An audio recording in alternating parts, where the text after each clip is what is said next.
Henry VIII was not born to be king. In fact, for much of his early childhood, the weight of the crown was never meant to fall upon his shoulders.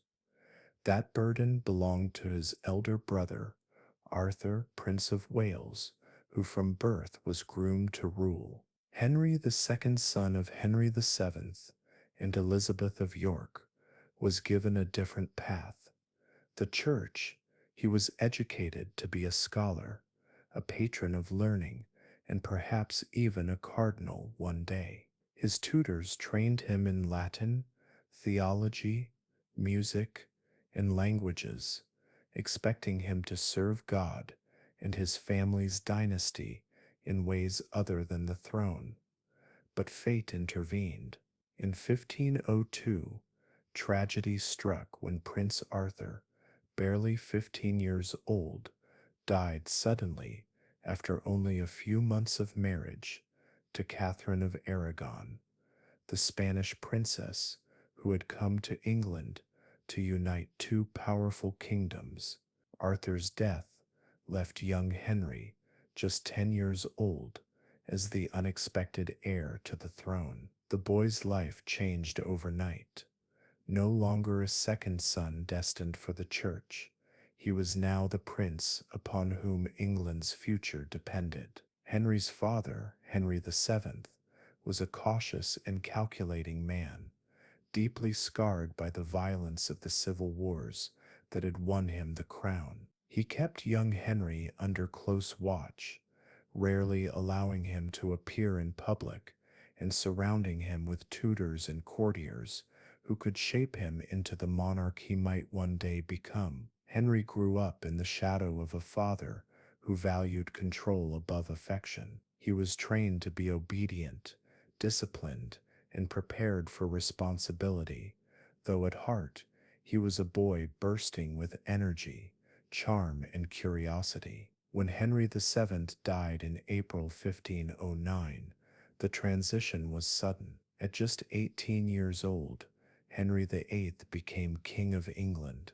Unlike his reserved father, the new monarch dazzled his subjects with vitality. Tall, broad-shouldered, and athletic, he stood out among Europe's rulers. Foreign ambassadors wrote admiring reports of his handsome features, his strength, and his intelligence. He could ride and joust with skill, compose and perform music, and speak several languages fluently. He was not only a king, but the embodiment of the Renaissance spirit that was sweeping across Europe. To the people of England, this was the king they had long dreamed of. His coronation was greeted with joy and celebration. Streets were decorated, feasts were held, and songs were sung in his honor. Henry represented youth, strength, and hope after the careful, sometimes joyless rule of his father.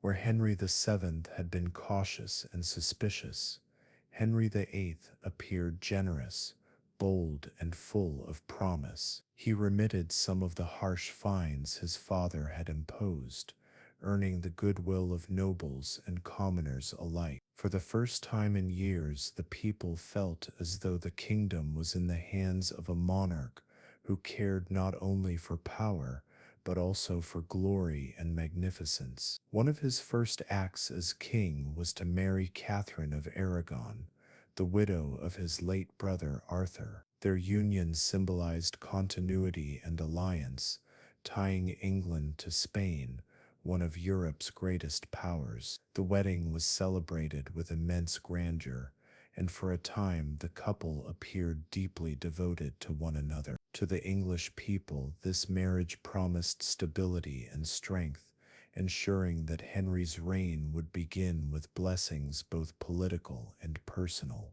At court, the atmosphere shifted dramatically. Under Henry VII, the court had been austere, tightly controlled, and suspicious of extravagance. Under Henry VIII, it became vibrant, glittering with music, feasts, tournaments, and displays of wealth. Nobles found themselves swept into a new world of ambition and spectacle, where the king's favor could elevate families to prominence. Artists, musicians, and scholars found a generous patron in Henry, who loved to surround himself with the talents of the age. Yet beneath the shining surface, the seeds of conflict were already being planted. Henry's restless energy, his desire for glory, and his determination to leave a mark on history would lead him into wars abroad, struggles with the church, and bitter disputes within his own kingdom. For now, however,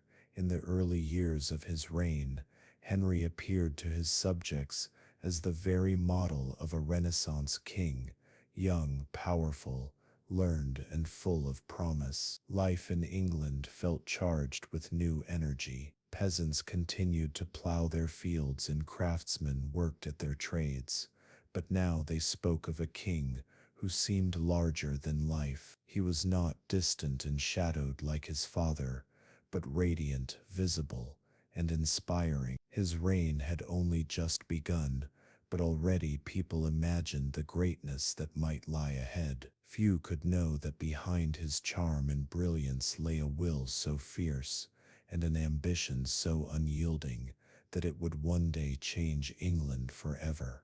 The countryside of England in the early 1500s stretched out in gentle hills, patchwork fields, and winding dirt roads that linked small villages and hamlets. For most people in Henry VIII's kingdom, this rural world was home, workplace, and sanctuary all in one. The majority of the population were peasants, working the land from dawn to dusk to grow the crops and tend the animals that kept their families alive. Life here moved slowly, dictated by the seasons, the rising and setting of the sun, and the steady rhythm of planting, tending, and harvesting. A typical village was small, with cottages huddled together near the local church. Houses were simple structures, usually timber framed with walls of wattle and daub, and roofs thatched with straw. Inside,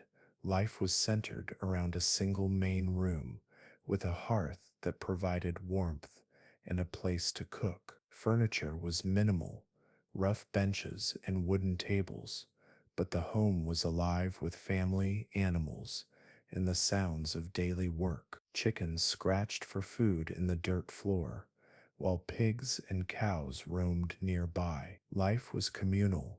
Neighbors often helped one another with harvests, repairs, and celebrations. Farming was the backbone of survival. Peasants cultivated grains such as wheat, barley, and rye, rotating crops to keep the soil fertile. They also tended vegetable gardens with cabbage, onions, and beans, while fruit trees offered seasonal sweetness. Work was relentless, plowing in spring, sowing seeds in early summer, weeding and tending crops through the warm months, and harvesting in autumn before the frost set in. Every meal, every loaf of bread, depended on the care and labor poured into the fields. Children learned to help from a young age, carrying water, feeding animals, or gathering firewood, while adults labored in long hours beneath the sun. Animals were vital to village life. Cattle and sheep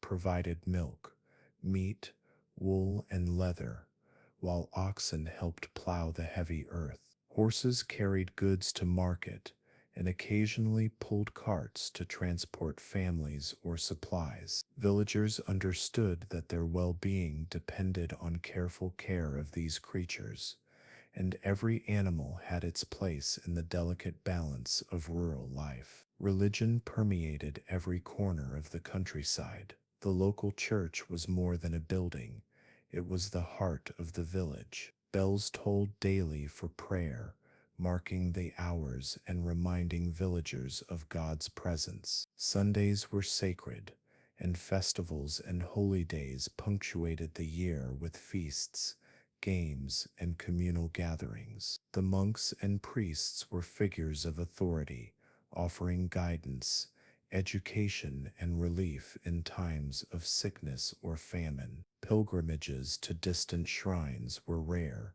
but eagerly undertaken by those who could afford the journey, and relics were venerated with great care. Life in the countryside was far from easy. Harsh winters tested the strength of families, as cold winds blew through poorly insulated homes and food stores dwindled. Outbreaks of disease and plague were feared and could strike at any moment, leaving villagers vulnerable. Yet, even in hardship, there was a rhythm and comfort to rural life. People sang as they worked, celebrated the changing seasons, and told stories by the fire at night. Their lives were simple, intertwined with nature, and deeply communal. In this world, the presence of Henry VIII felt distant, yet ever important. Taxes, labor obligations, and the king's laws reached even the smallest village. The peasants were bound to the land and to the lords who administered it on the king's behalf. Every decision from the crown, from religious reforms to military campaigns, eventually touched the lives of those who tilled the soil. The world of the countryside was one of continuity, labor, and quiet resilience. Yet the tides of history were beginning to ripple through it, foreshadowing the profound changes that Henry VIII's reign would bring. Here, amid the fields, cottages, and quiet lanes, life moved at a steady pace, guided by the sun, the seasons, and the will of a distant king. It was a life of simplicity, endurance, and close connection to the land, a life that would endure for centuries, even as England itself began to transform under the reign of Henry VIII. While most of England's population lived in the quiet countryside, a growing number of people lived in towns and cities where life was markedly different. London, the largest and most bustling city in England, was a hive of activity filled with merchants, artisans, laborers, and travelers from across the kingdom and beyond. Cobblestone streets twisted between tall timber-framed houses, their upper floors leaning over the narrow lanes below. Smoke rose constantly from the chimneys of homes and workshops, mixing with the earthy smells of livestock, refuse, and the myriad foods sold in crowded marketplaces. Here, life moved at a faster, more chaotic rhythm than in the countryside, and every day offered both opportunity and danger. The city streets were alive with work and trade. Blacksmiths hammered molten metal, filling the air with the ringing of iron and the smell of hot steel. Cobblers stitched shoes, weavers turned wool into cloth, and carpenters crafted furniture and carts. Market stalls overflowed with goods both local and imported, fragrant spices from the East, silks from Italy, fine wine from France, and brightly colored fabrics that only the wealthiest could afford. Apprentices learned their trades under the strict supervision of masters, often working from dawn until late at night, while hoping one day to take their place as skilled craftsmen or prosperous merchants. The hum of the city was constant, a living rhythm of commerce, labor, and human ambition. Housing in towns was cramped and crowded. Most common people lived in small, narrow homes, often just a single room per family, stacked on top of one another in multi-story buildings. Timber beams supported overhanging floors, creating a haphazard, uneven streetscape. Waste disposal was minimal. Refuse and human waste often flowed into open gutters or onto the streets, and the stench could be overwhelming, especially during warm months. Fires were a constant threat. An errant spark could consume entire blocks of timber and thatch. Despite the dangers, townspeople carved out lives filled with community. Neighbors shared news, offered help, and celebrated festivals together, creating bonds that helped sustain them through the uncertainties of urban life. Towns were not merely centers of work, they were centers of governance, religion, and culture. Each town had a church or chapel where priests performed religious duties, offered guidance, and maintained moral oversight. Bells rang at regular intervals, calling citizens to prayer, marking the hours, and reminding all of the presence of God. Markets and fairs were more than commercial events. They were opportunities for villagers and townspeople to socialize, hear news, and enjoy entertainment, such as jugglers, musicians, acrobats, and storytellers. In London, larger spectacles often drew crowds, proclamations by royal messengers, public executions, and ceremonial processions, all of which reminded citizens that the king's authority extended even into their daily routines. Social life in the towns was complex. Merchants and guild members often held wealth and influence far above the average citizen, while laborers, apprentices, and servants had to work diligently to maintain a modest standard of living. Women played vital roles in households and trade, running shops, helping in markets, and managing domestic work, though they were limited by societal expectations. Children began work early, assisting in trades, fetching water, or helping care for younger siblings, learning responsibility and endurance from a young age. Health and hygiene were constant concerns. Disease could spread rapidly in the crowded, unsanitary streets. Outbreaks of plague and other illnesses were ever-present threats, and medical knowledge was limited. Remedies were a mix of herbs, prayers, and superstitions, with little certainty of success. Even so, townspeople persevered, finding comfort in community religion and the routines of daily life. The presence of Henry VIII, though distant, was felt even in the towns. Royal taxes, proclamations, and policies reached every merchant, artisan, and household. Changes in religion, trade restrictions, and military campaigns could alter lives overnight. Guilds, overseen by local elites who answered to the crown, enforced rules for apprentices, regulated commerce, and mediated disputes. Even commoners recognized that the king's decisions shaped the rhythm of their days, influencing both work and worship. Life inside a Tudor household could vary drastically, depending on one's station, stretching from the humble cottages of peasants to the sprawling manors of the gentry and nobility. Within each home, daily routines, responsibilities, and comforts reflected not just wealth, but the social hierarchy enforced by Henry VIII's reign. The structure of households mirrored the kingdom itself.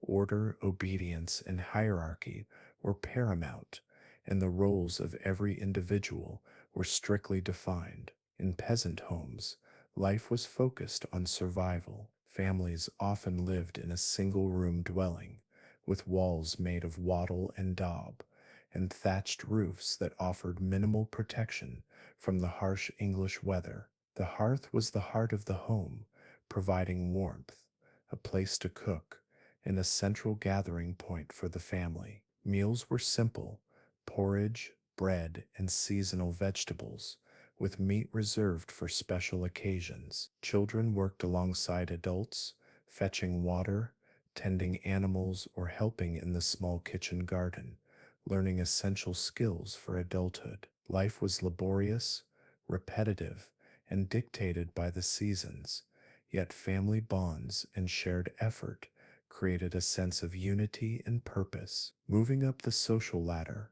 the homes of wealthier merchants and minor gentry introduced greater complexity. Multiple rooms, separate kitchens, storage areas, and servant quarters reflected both comfort and social order. Meals were more varied, featuring roasted meats, pies, and imported spices for those who could afford them. Apprentices and servants worked in tandem with household heads to maintain the home, while the family engaged in commerce, trade, or estate management. Children in these households often received instruction in reading, writing, arithmetic, and manners, preparing them for life as merchants, officials, or landowners. The households of the nobility and royal court were on an entirely different scale. Manor houses and castles were expansive, with dozens of rooms,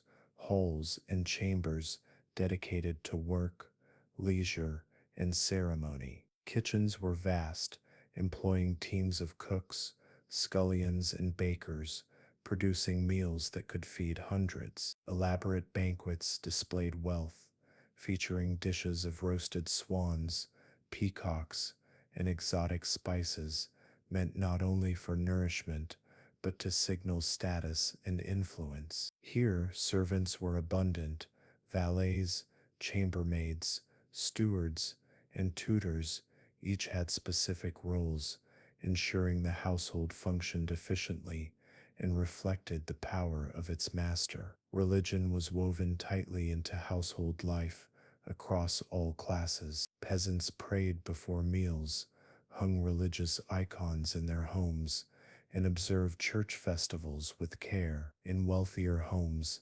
chapels were often attached, and clergy or chaplains oversaw spiritual needs, performed ceremonies, and ensured moral order. Henry VIII's religious reforms had begun to ripple through even the smallest households, with the break from Rome affecting how people prayed, the books they read, and the festivals they celebrated. These changes were sometimes subtle, sometimes unsettling, but every household had to navigate them carefully to remain in favor with the crown. Daily routines reflected both necessity and social expectation. In peasant homes, days began before sunrise, with work in the fields, tending livestock, or maintaining the home. In gentry households, mornings involved managing estates, conducting business, and instructing children, while afternoons might include leisure activities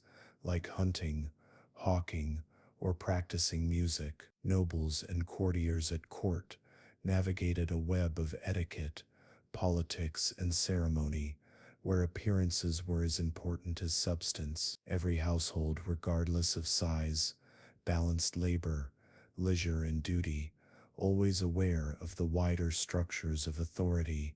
In Henry VIII's England, the presence of servants and apprentices highlighted the intricate social network within households. Even in peasant homes, neighbors or extended family often helped with labor-intensive tasks. In wealthier homes, the hierarchy of staff mirrored the broader society, from lowly scullions to esteemed stewards, each performing essential duties and understanding their place within the order. Social mobility was limited but not impossible. Exceptional service, marriage, or commerce could elevate a person's position, though such rises were rare and precarious. Entertainment and leisure varied widely by social class. Peasants found amusement in simple games, storytelling, and seasonal celebrations, creating joy in small communal moments. Wealthier families enjoyed music, dancing, hunting, and reading, sometimes hosting guests to display their refinement. At court, entertainment became an art form, with masks, tournaments, and lavish feasts reinforcing power, prestige, and influence. Through these rituals, households reflected the culture of the kingdom, blending practicality with ceremony, work with pleasure, and obedience with expression. Food in Tudor England was more than sustenance. It was a reflection of wealth, social class, and the rigid hierarchy that structured daily life. For the average peasant, meals were simple, repetitive, and dictated by what the land could provide. For nobles and the royal court, however, dining was an elaborate ritual, a display of status, taste and power. The stark differences in what people ate illustrate the broader social divides under Henry VIII's reign, while also revealing the cultural and economic forces that shaped Tudor life. Peasants typically survived on a diet centered around grains, vegetables, and occasionally small amounts of meat or fish. Bread was the staple, coarse, dark loaves made from rye or barley, sometimes mixed with wheat if the family could afford it. Porridge, boiled grains in water or milk, was a common breakfast, eaten hot to start the long day of labor in the fields or workshops. Seasonal vegetables such as cabbage, onions, leeks, and turnips were regularly consumed, often boiled or stewed. Meat was a rare luxury, reserved for market days, festivals, or after a successful hunt. When it was available, it was usually salted or smoked to preserve it. Fish, especially herring or cod, became important on religious fasting days, reflecting both practical necessity and obedience to church rules. Meals were communal, eaten in the main room of the cottage around a central hearth. Utensils were minimal, wooden bowls, spoons, and sometimes knives, while hands were often used for tearing bread or breaking apart cooked food. Peasants flavored their food with herbs grown in small gardens, parsley, sage, and thyme, adding subtle aromas to otherwise simple fare. Ale or small beer, low in alcohol content, was a common drink, safer than water, and consumed by all ages. Despite the simplicity,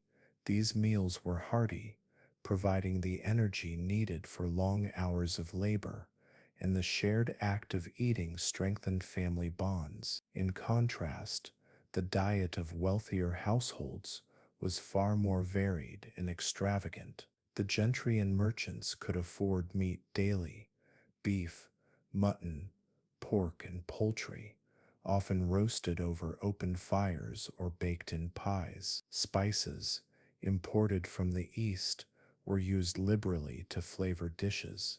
Pepper, cloves, cinnamon, nutmeg, and saffron, which also signaled wealth and refinement. Fresh fruits, both native and imported, were enjoyed when in season, while nuts, honey, and sugar added sweetness to desserts. Meals were accompanied by wine, mead, or stronger ale, with goblets, cups, and plates made of pewter, silver, or even gold for the richest households. The layout of the dining table followed strict etiquette, with servants attending to every need, ensuring that each course reflected both abundance and social order. At the royal court, dining became a spectacle. Banquets were elaborate affairs, designed to impress guests and demonstrate the wealth and power of the monarch. Tables groaned under the weight of roasted swans,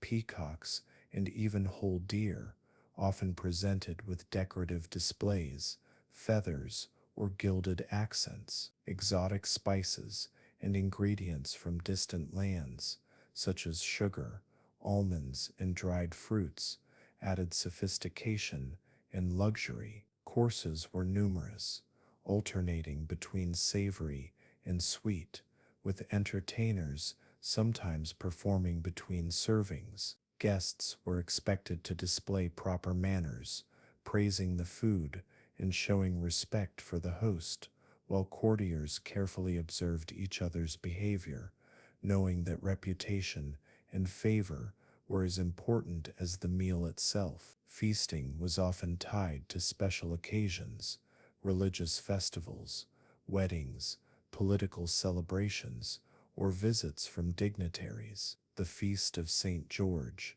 Christmas, and the birth of royal heirs were marked with particularly lavish spreads. At these events, food was not merely consumed, it was displayed, performed, and appreciated as a symbol of prestige. The preparation alone required teams of cooks, bakers, and servants, reflecting the scale of resources devoted to sustaining the image of power and prosperity. Interestingly, food was also intertwined with health and medicine. Tudor beliefs in humors, blood, phlegm, black bile, and yellow bile influenced diets. Certain foods were thought to balance these humors, preventing illness or restoring health. The wealthy often consulted physicians or apothecaries about diet, while peasants relied on folk remedies and traditional knowledge passed through generations. Herbs, spices, and even certain meats were prescribed not only for taste, but for their supposed medicinal properties. Clothing in Tudor England was far more than a way to cover the body. It was a language of status, wealth, and identity, speaking volumes about who a person was and their place under King Henry VIII's reign. The fabrics, colors, and styles people wore could open doors to favor or mark them as commoners, and the differences between social classes were striking, woven into every stitch of daily life. For the common folk, clothing was primarily functional. Peasants and laborers wore garments made from coarse, durable materials such as wool or linen, which could withstand the rigors of farm work, manual labor, and unpredictable weather. Tunics and simple dresses were the standard, often in muted earth tones, browns, grays, and dull greens, dyed with natural pigments derived from plants and minerals. Shoes were typically made of leather, sturdy but plain, and sometimes just a simple slip-on style or wooden clogs for protection against mud and rough terrain. Accessories were minimal. A simple belt or pouch might hold a few tools or personal belongings, and hats were worn for warmth or sun protection rather than fashion. Clothing was patched and mended repeatedly, with garments lasting for many years. Children wore scaled-down versions of adult clothing, with boys in short tunics and girls in simple frocks. As with adults, durability was key, and families often relied on hand-me-downs. Underwear was basic.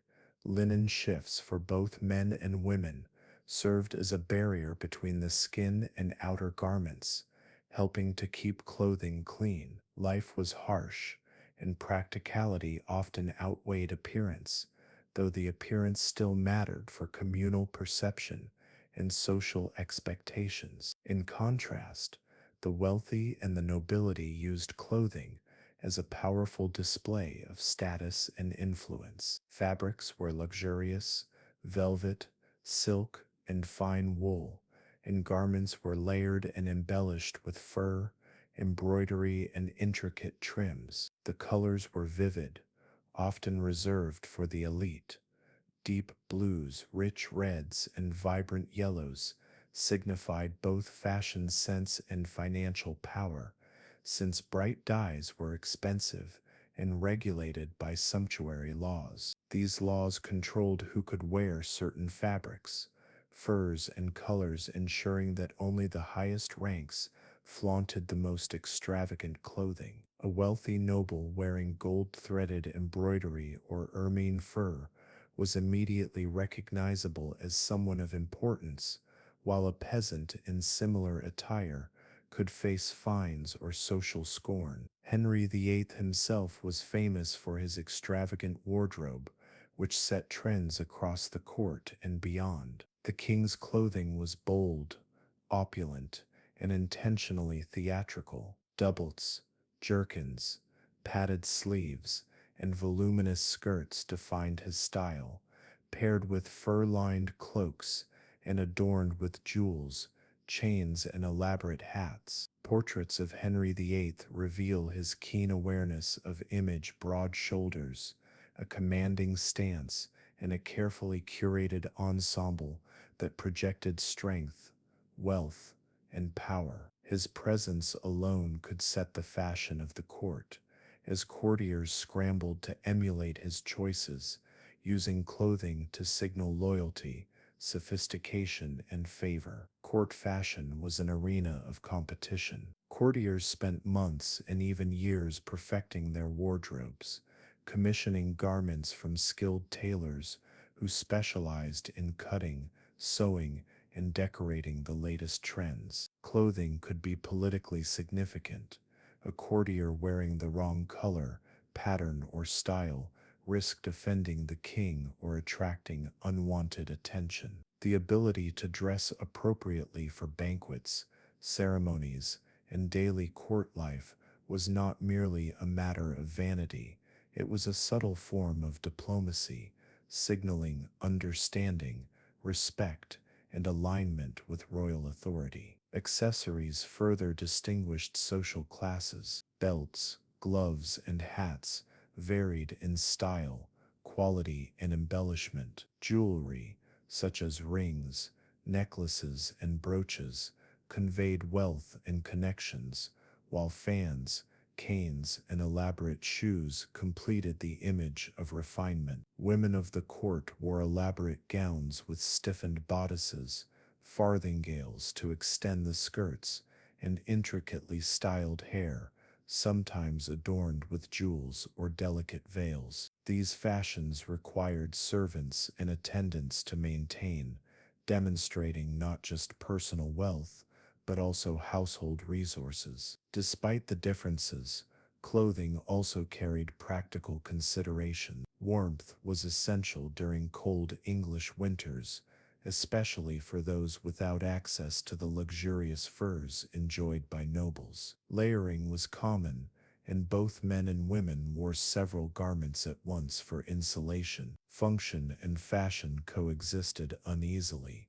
A garment might be beautiful and symbolic, but uncomfortable or restrictive, especially in the tight-fitting styles of the upper classes. Life in Tudor England was shaped not only by work, survival, and social hierarchy, but also by access to knowledge. For most of Henry VIII's subjects, education was a luxury, not a necessity. Villagers, peasants, and laborers focused on practical skills, farming, tending livestock, weaving, and trades that ensured daily survival. Formal schooling was rare, and literacy was uncommon outside the towns and among the wealthy. A majority of the population relied on oral traditions, storytelling, and hands-on learning to pass knowledge from one generation to the next. In towns, some children attended basic schools if their families could afford it. Grammar schools, often run by the church or wealthy patrons, provided lessons in reading, writing, and Latin, preparing boys for further education or careers in the church, law, or administration. Girls' education was generally more limited, emphasizing domestic skills such as sewing, spinning, managing a household, and religious instruction. Rarely were girls taught reading and writing in the same depth as boys, although some daughters of nobility or wealthy merchants received private tutors who introduced them to literature, music, and languages. Books themselves were precious. Before the printing press became widespread, manuscripts were hand-copied and expensive, making them inaccessible to ordinary people. Even after printed books became more common, literacy remained low. Most households could not afford more than a prayer book or simple religious text, and these often stayed under the care of the eldest son or head of the family. Oral learning remained essential. Children memorized prayers, folk tales, proverbs, and work instructions from their parents and community. Songs and poems were also common teaching tools, helping young minds remember important lessons, social norms, and historical stories. For the nobility and royalty, education was a symbol of status In preparation for leadership, young boys, including princes, received lessons in Latin, Greek, history, law, and military strategy, often from private tutors of high learning. They studied the classics, memorized important texts, and practiced rhetoric and public speaking, preparing them for future roles in government or the church. Girls of noble families learned to read and write in multiple languages, study literature and music, and master etiquette and household management, equipping them to run large estates or participate in courtly life. Henry VIII himself was highly educated for his time, a scholar as well as a king, fluent in several languages, well versed in theology and law, and skilled in music and sports. He set an example of what royal education could achieve. His court became a hub for scholars, writers, and artists, reflecting his interest in humanist learning and Renaissance culture. Books and manuscripts collected by the king helped to promote intellectual growth and cultural sophistication at the highest levels of society. Interestingly, education in Tudor England was often intertwined with religion. Schools connected to the church taught not only reading and writing, but also Christian doctrine and morality. Religious instruction was central, and learning the scriptures was considered essential for both personal piety and social responsibility. During Henry VIII's reign, the king split from the Catholic Church, and establishment of the Church of England began to reshape the role of religious education, creating new opportunities and challenges in literacy, interpretation of texts, and access to knowledge. For ordinary people, the ability to read and write, even minimally, was a tool for managing accounts, contracts, or correspondence. Merchants and tradesmen who could read and write had distinct advantages, able to record transactions, communicate across distances, and navigate legal matters. Literacy could be a subtle form of empowerment, gradually opening doors to broader understanding and participation in civic life. In quiet villages and bustling towns alike, the rhythm of learning blended with daily life. Children helped their parents in the fields or workshops, all while absorbing lessons from observation, repetition, and stories. Those fortunate enough to attend schools carried knowledge into adulthood, shaping careers, families, and communities. Education in Tudor England was a mixture of practical necessity, religious guidance, and social aspiration, reflecting the complexities of a society poised between medieval traditions and Renaissance ideals. Life in Tudor England revolved around survival, and nowhere was this more evident than at the table.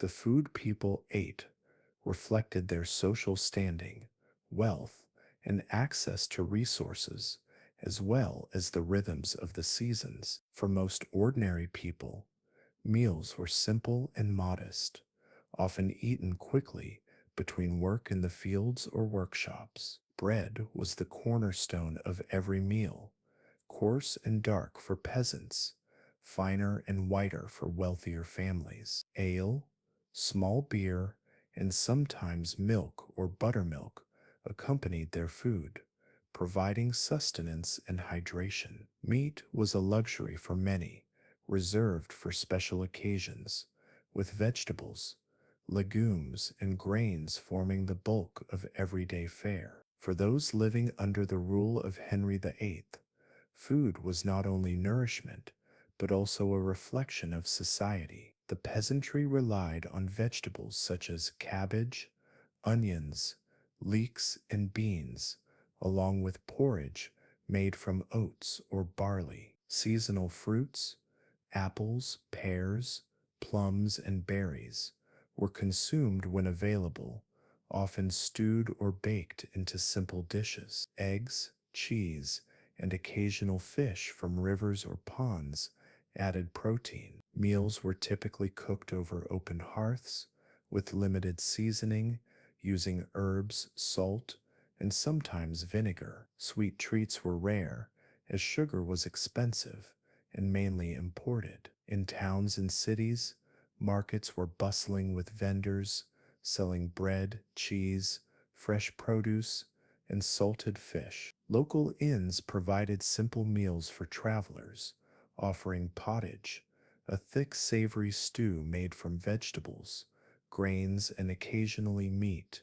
as a common dish. Wealthier merchants might enjoy more variety, including pies, roasted meats, and imported delicacies such as spices, dried fruits, or sugar. Food reflected status as much as taste, demonstrating wealth and sophistication at feasts or gatherings. The nobility and royal households experienced a very different culinary world. At court, Henry VIII was famous for his extravagant banquets, where dozens of dishes could be served at a single meal. Roasted meats, including swans, peacocks, venison, and boar, were displayed with elaborate presentation, often adorned with herbs, gilding, or decorative pastries. Spices such as pepper, cinnamon, and cloves, imported from far-off lands,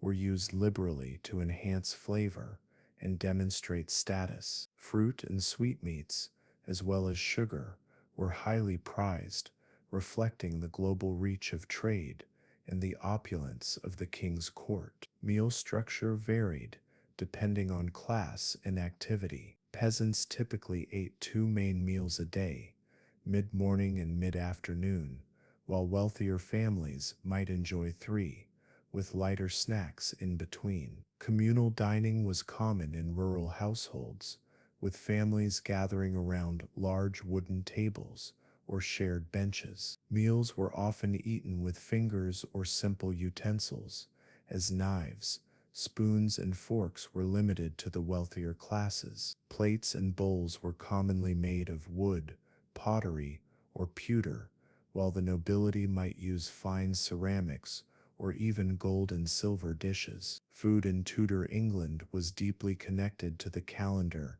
and religion. Fasting days, feast days, and holy celebrations dictated what could be eaten and when. Lent, in particular, restricted meat consumption, leading to creative use of fish, legumes, and vegetables. Seasonal cycles determined availability, requiring careful planning, storage, and preservation. Smokehouses, salted fish, pickling, and cellaring allowed families to stretch their resources across the year, a constant challenge in a time before refrigeration. Even in humble households, food was central to life's rhythm and social connections. The preparation of meals involved everyone: men tending the fire and cooking meats, women baking bread, churning butter, and tending gardens, while children helped with chores and learned essential skills. Sharing a meal reinforced family bonds, taught respect for resources,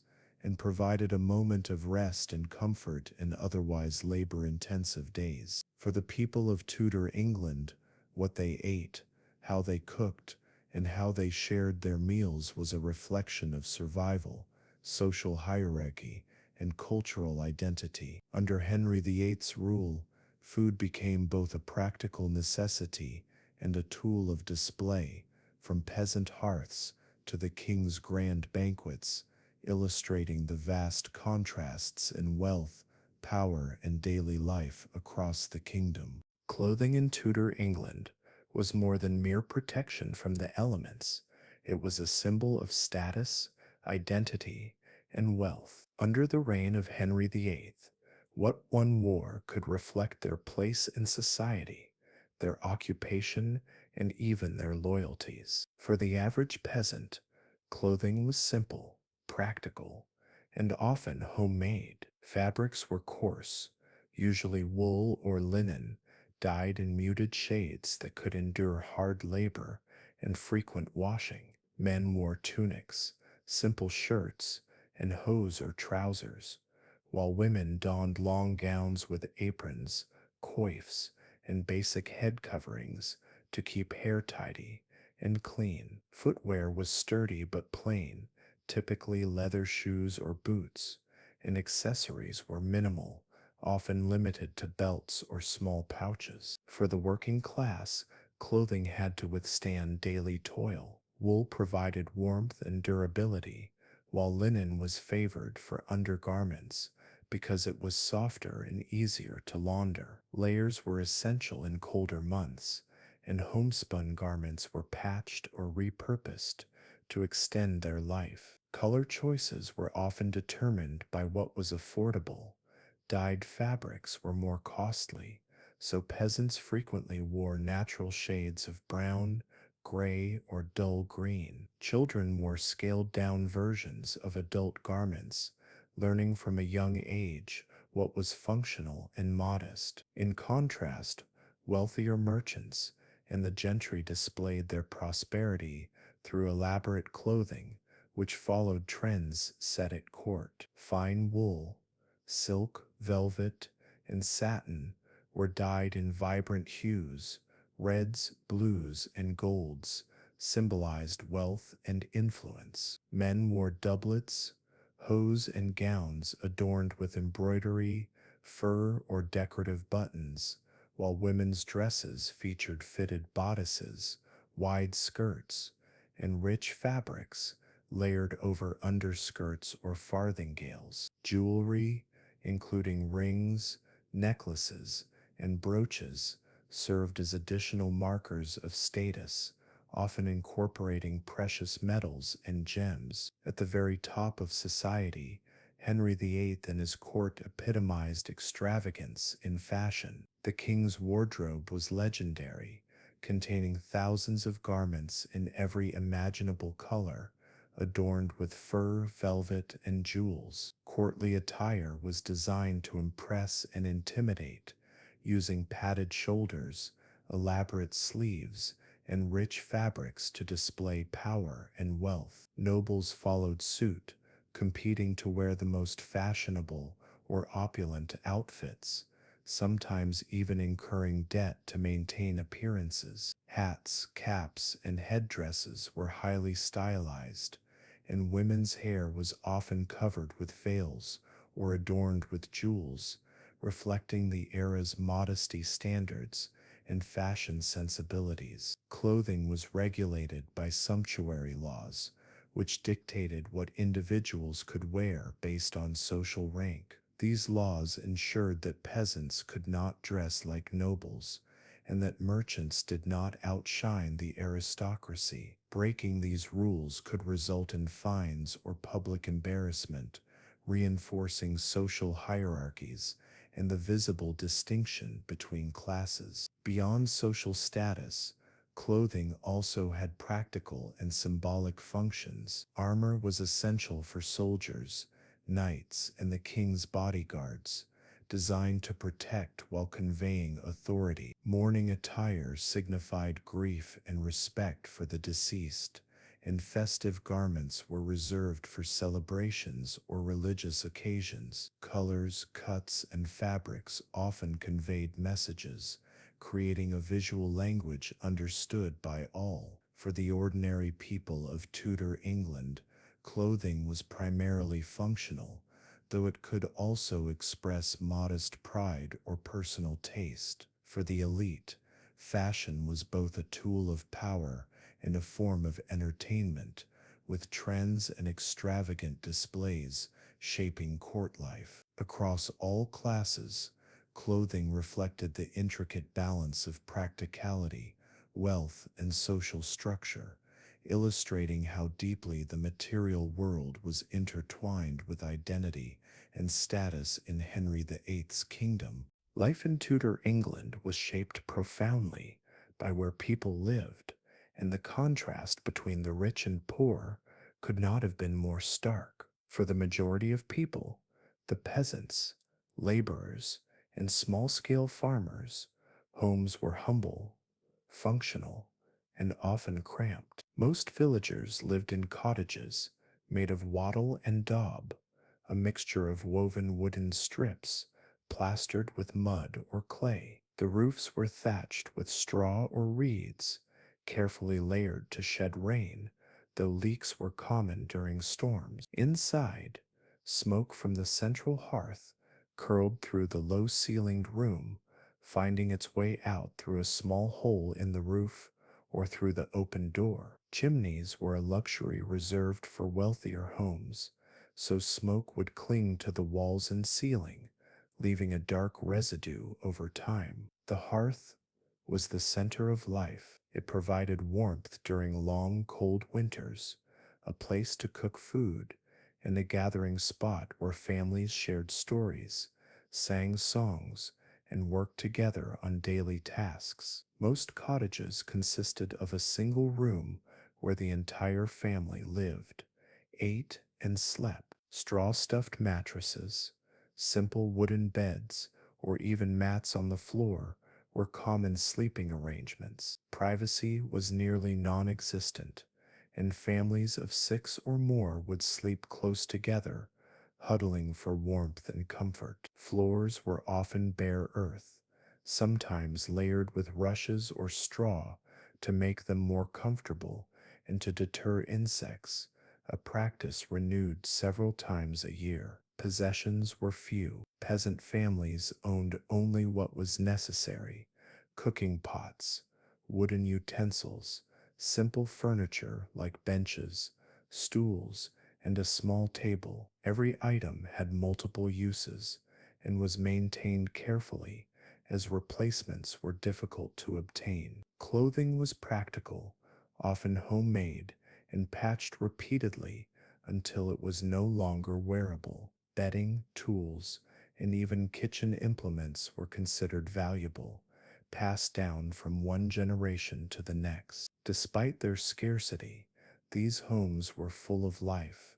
Children played, fires crackled, meals were prepared, and rituals were observed, keeping the rhythm of daily life alive. In towns and cities, life was different, but no less challenging. Merchants, craftsmen, and artisans lived in narrow houses, often above their workshops or shops. These buildings were packed closely together, with upper floors jutting out over the streets below. This created shadowed, sometimes suffocating streets, crowded with people, animals, and carts. Sanitation was minimal. Waste was dumped into open gutters or rivers, and disease spread quickly through densely populated areas. Fires were a constant danger, with wooden houses, open flames, and flammable materials lining the streets. Yet towns were vibrant centers of commerce and culture. Markets buzzed with traders,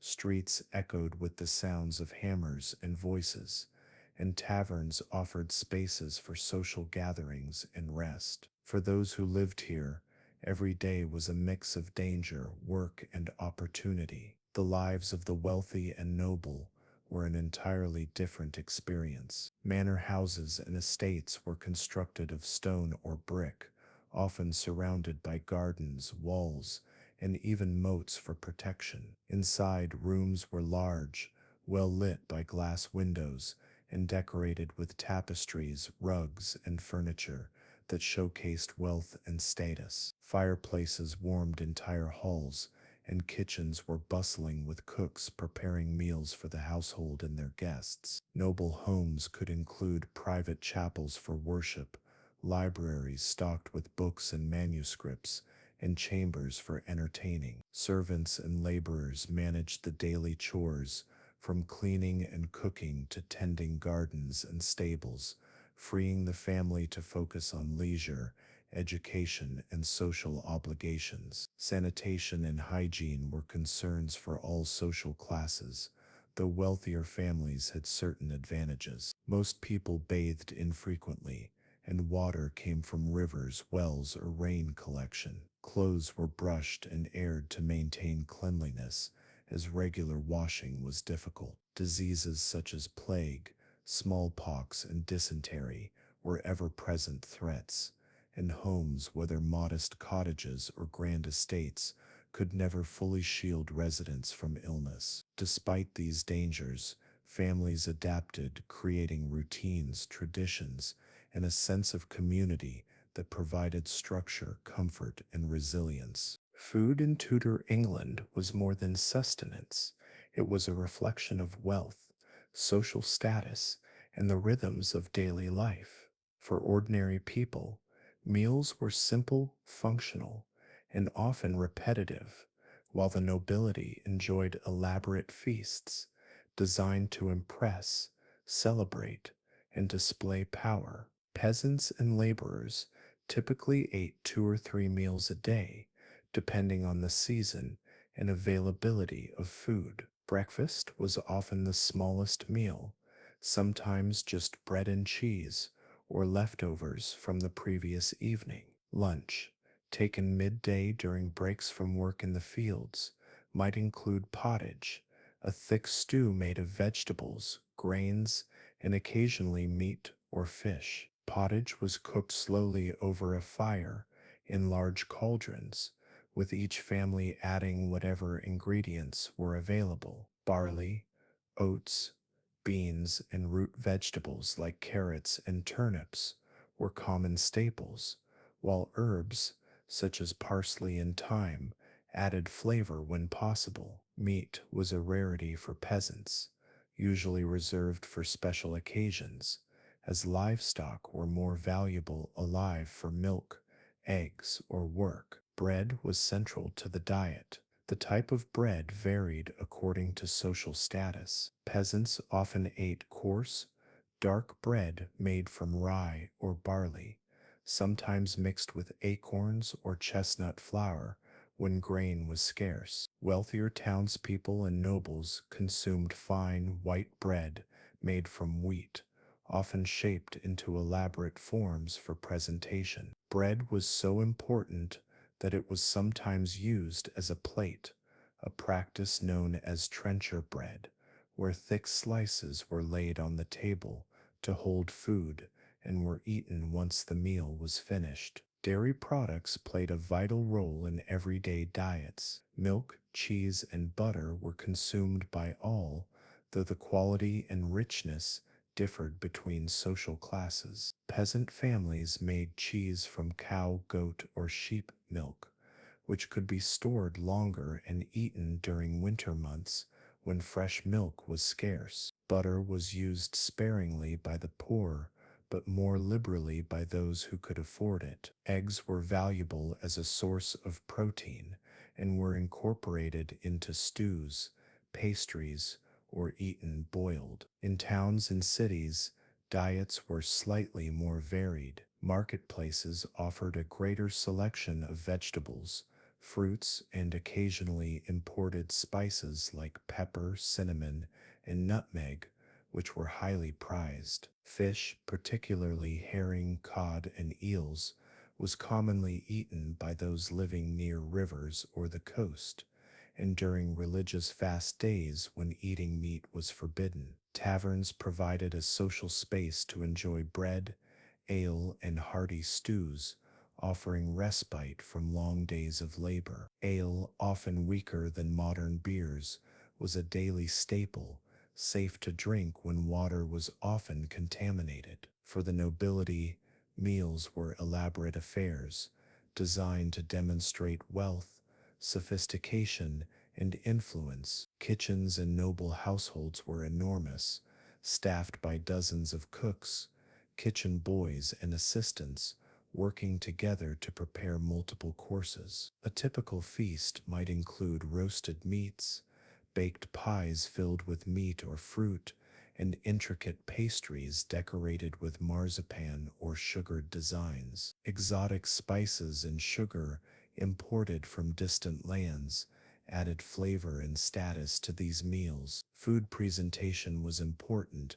Entire animals might be displayed on platters, decorated with garnishes, and sometimes accompanied by theatrical performances or music. Table manners and dining rituals also reflected social hierarchies. Nobles dined at long, decorated tables, with the highest-ranking guests seated nearest the host. Food was eaten with knives and spoons, but forks were rare. Hands were commonly used, with bread serving as a tool or plate. Peasants, on the other hand, ate more casually, often sitting on stools or benches and using spoons or their hands. Meals were communal, with families sharing dishes and passing food around, creating an intimate, warm environment despite the simplicity of the fare. Seasonality dictated much of what people ate. Winter brought scarcity, and preserved foods such as salted meat, dried fish, root vegetables, and pickled items were vital. Summer and autumn allowed for fresh fruits, vegetables, and herbs, enriching diets and providing occasional indulgences. Hunting provided additional protein for the nobility, while peasants relied on foraging, fishing, and small-scale animal husbandry to supplement their diets. Food was not merely fuel, it was intertwined with religion, culture, and daily routine. Certain foods were restricted on fast days, while feasts marked holidays, weddings, and royal celebrations. The act of preparing and sharing meals structured daily life, reinforced social bonds, and provided comfort amidst the unpredictability of Tudor England. In Tudor England, clothing was more than a necessity. It was a symbol of social status, wealth, and identity. What one wore immediately revealed their place in society, their occupation, and even their moral character. The people of Henry VIII's time were deeply conscious of appearance, and strict sumptuary laws dictated what each class could or could not wear.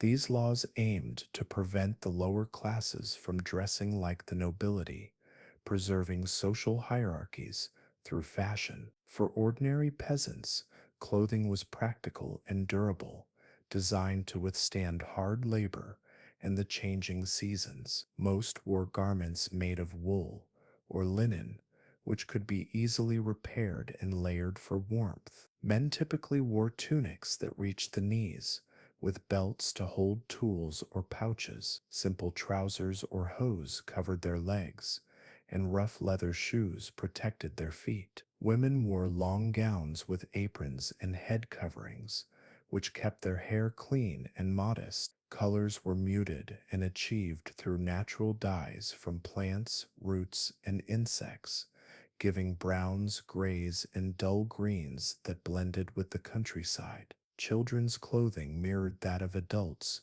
but was often simpler, allowing freedom of movement for work and play. The middle classes and merchants had access to slightly finer fabrics, such as broadcloth, silk blends, and patterned linens. Their clothing allowed them to display modest prosperity, often through small details like embroidered cuffs, decorative trims, or colored linings. Hats, cloaks, and gloves became common accessories, adding a touch of refinement without violating sumptuary laws. Layering was both practical and fashionable. Men might wear a doublet over a shirt with a jerkin, while women layered petticoats under gowns to achieve a fashionable silhouette. For the nobility, clothing was a statement of power, wealth, and taste. Rich fabrics, such as velvet, satin, and imported silks were common, often adorned with intricate embroidery, fur trims, and jewels. Men's attire included padded doublets, hose, and ornate cloaks, fastened with jeweled brooches, while hats were tall and decorated with feathers or jewels. Women's gowns were elaborate, with wide skirts supported by farthingales, tight bodices, and sleeves that could be slashed to reveal contrasting colors underneath. Pearls, gold chains, and gemstones were used liberally, reflecting the wearer's prestige and proximity to the royal court. The court of Henry VIII itself was a dazzling display of fashion. As a monarch, Henry set trends that rippled throughout the kingdom.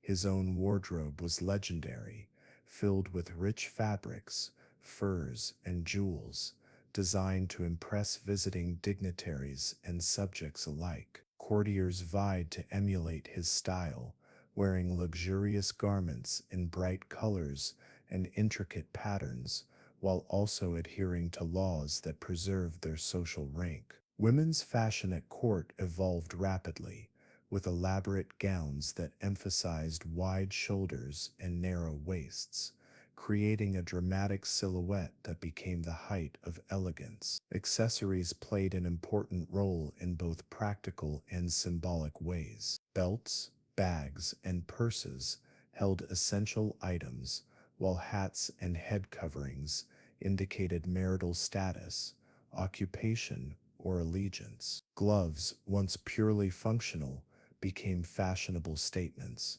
often embroidered or adorned with jewels. Footwear ranged from simple leather shoes for peasants to ornate, pointed slippers for nobles, with some styles so elaborate that walking required careful steps. Seasonal changes influenced clothing choices. Heavy woolen cloaks and layered garments protected against harsh winters, while lighter linen and cotton allowed comfort during warmer months. Dyeing techniques were prized, and certain colors, especially vibrant reds, blues, and purples, were reserved for the wealthy due to the high cost of the materials needed to produce them. Even in clothing, the presence of authority was evident. Local magistrates, clergy, and royal officials wore garments that marked their office, while soldiers and guards donned practical uniforms for service. Through clothing,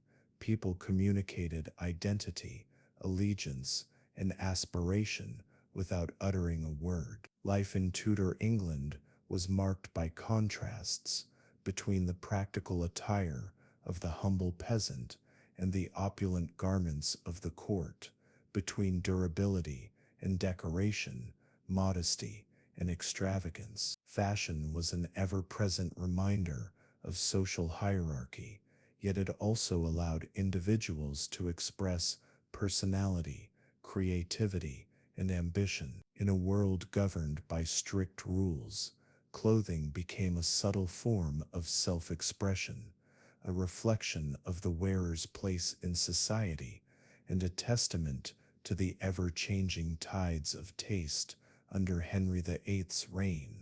Life under King Henry VIII was not all toil and hardship, even in a world dominated by labor, strict rules, and survival. People found ways to celebrate, relax, and enjoy the fleeting joys of existence. Leisure in Tudor England was deeply shaped by one's social status, the seasons, and the church calendar. Yet moments of pleasure were cherished by all, from peasants to nobles. For the ordinary villagers, entertainment was closely tied to the agricultural cycle. Seasonal festivals, such as May Day, harvest celebrations, and saints' days, offered rare opportunities to gather, sing, dance, and feast. Villagers would decorate village greens with flowers and ribbons, sing folk songs, and perform dances passed down through generations. Storytelling was a central pastime. Tales of brave heroes, clever tricksters, and mystical spirits entertained listeners, while also preserving local history and culture. Music, though simple, lifted spirits and connected communities. Fiddles, flutes, drums, and pipes accompanied dances, processions, and feasts. Even in the harshest seasons, these gatherings provided relief, joy, and a sense of unity. In towns and cities, entertainment took a more diverse form. Markets and fairs were bustling centers, not only for commerce, but also for amusement. Jugglers, acrobats, magicians, and minstrels traveled from town to town, performing for crowds eager for novelty and laughter. Inns and taverns became spaces for socializing, drinking ale, and playing games such as dice, cards, and bowls. Gambling was common, though occasionally frowned upon by authorities. Storytellers, actors, and traveling musicians introduced townsfolk to news, gossip, and distant tales, transforming ordinary streets into stages for performance and wonder. At the royal court, leisure was a display of wealth, power, and sophistication. Henry VIII himself was known for his love of music, dancing, hunting, and athletic sports. Tournaments and jousts tested the strength and skill of nobles, while archery competitions and fencing bouts entertained the court and displayed martial prowess. Masks, pageants, and theatrical performances blended music, costume, and storytelling, creating grand spectacles that celebrated royalty and history. The king's passion for hunting was both a pastime and a demonstration of dominance.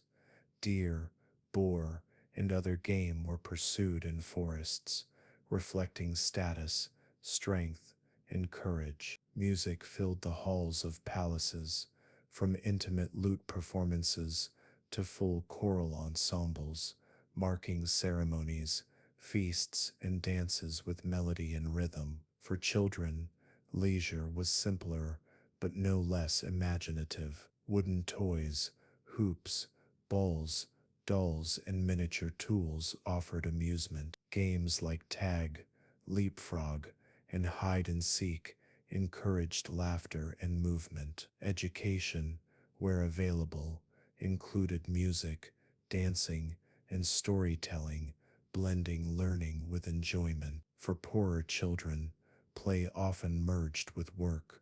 Chores could be turned into games, and communal gatherings offered moments of shared fun and imagination. Religion also shaped leisure in Tudor England. Church festivals, saints' days, and pilgrimages were occasions for both spiritual reflection and celebration. Processions through towns and villages were accompanied by music, dancing, and feasting, creating a communal rhythm that intertwined devotion with joy. Even pilgrimages could be adventures, exposing travelers to new landscapes, diverse communities, and a sense of journey and purpose. Entertainment served more than just amusement. It reinforced social bonds, expressed cultural identity, and provided relief from the constant pressures of daily life. Music, dance, storytelling, and games connected people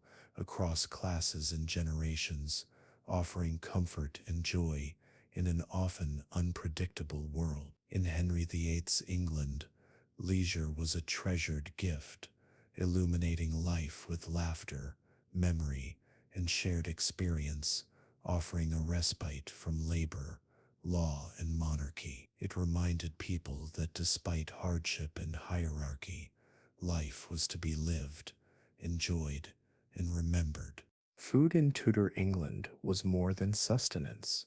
It was a reflection of social status, geography, and the changing seasons. For ordinary peasants, meals were simple and repetitive, dictated by what the land and local markets could provide. The staple diet consisted of bread, pottage, a thick stew made from vegetables, grains, and occasionally meat, and seasonal fruits and vegetables. Barley, oats, and rye were commonly used for bread, while root vegetables like turnips, onions, and carrots were essential for pottage. Meat was a rare luxury, often reserved for special occasions, with salted or smoked pork being more common than fresh cuts. Fish, especially herring and cod, was consumed regularly, particularly on fasting days dictated by the church. Peasants drank ale daily,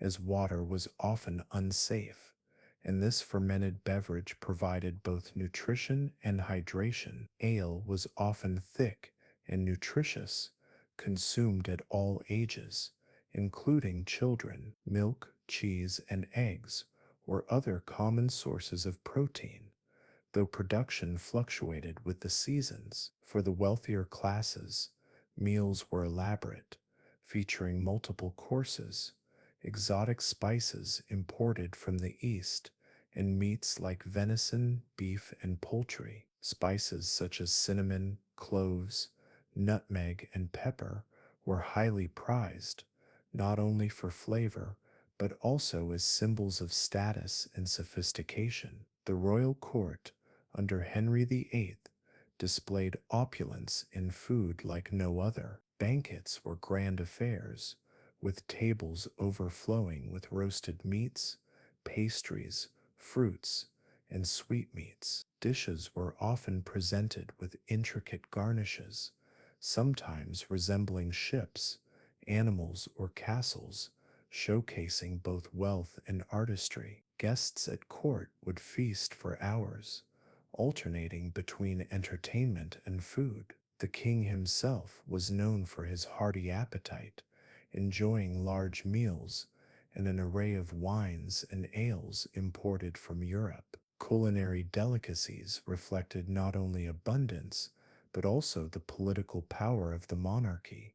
Hosting a lavish feast could demonstrate loyalty, wealth, and influence. Mealtimes followed strict social rules. In households and at court alike, seating arrangements were carefully planned, reflecting hierarchy and etiquette. The act of eating was intertwined with manners, ritual, and status, where who sat beside whom could indicate favor or rank. Even the preparation of food followed customs that dictated which ingredients, utensils, and techniques were appropriate for different social classes. Seasonality dominated daily life. In the spring and summer, fresh vegetables, herbs, and fruits were abundant, while autumn brought harvest staples like apples, pears, and pumpkins. Winter often meant preserved foods, pickled vegetables, salted meats, and stored grains, sustaining families through harsh months when fresh produce was scarce. Preservation techniques were vital, involving salting, smoking, drying, and fermenting, which allowed food to last longer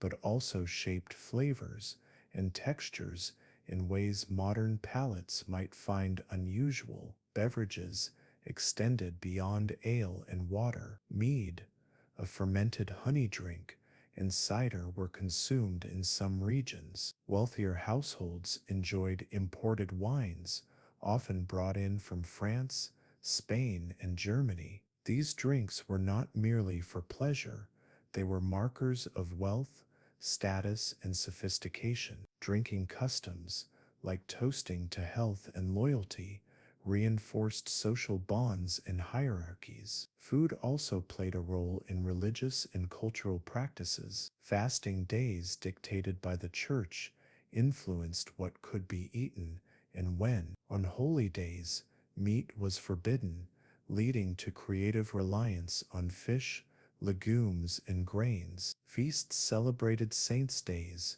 weddings, and harvests, bringing communities together to share abundance and joy. Even in scarcity, communal meals strengthened bonds and provided comfort. In the world of Henry VIII, the act of eating was never just about hunger, it was intertwined with survival, culture, hierarchy, and identity. For peasants, a simple loaf of bread or a bowl of pottage was precious sustenance. For nobles, feasts were a statement of power and taste. And for everyone, food offered a moment of connection, a small pleasure in a life often dominated by work, law, and the unpredictable whims of kings and nature. Clothing in Tudor England was much more than a way to cover oneself.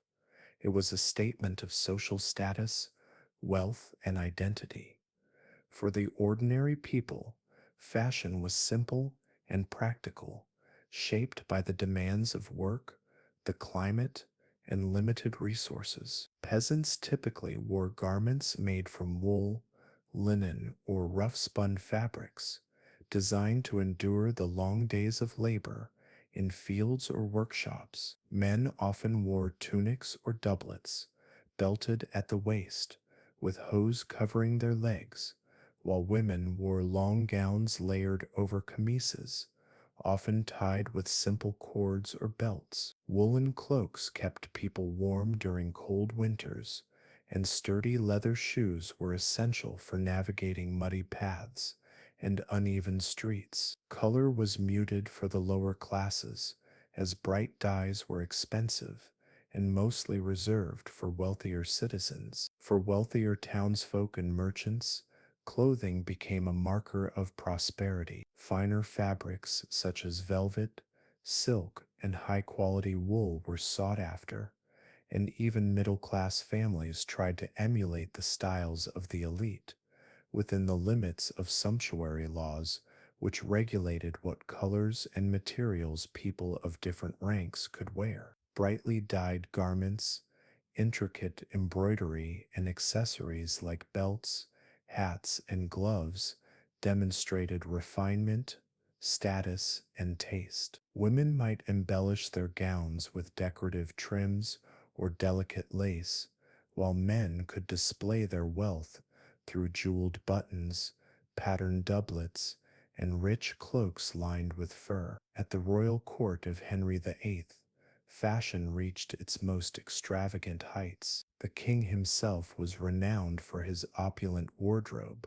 which included elaborate robes, silk garments, and velvet coats embroidered with gold threads. He adored rich colors such as crimson, sapphire, and emerald, often accentuated with pearls and precious jewels. Courtly fashion was both a display of wealth and a political statement. Nobles vied for the king's favor by dressing in luxurious styles, and their clothing often indicated rank, loyalty, and proximity to power. Ladies of the court wore gowns with voluminous skirts, stiffened with farthingales, and bodices tightly laced to create the fashionable silhouette of the day. Their hair was adorned with intricate headdresses, pearls, and veils, completing the look of elegance and sophistication. Clothing was seasonal and practical as well. In winter, heavy layers,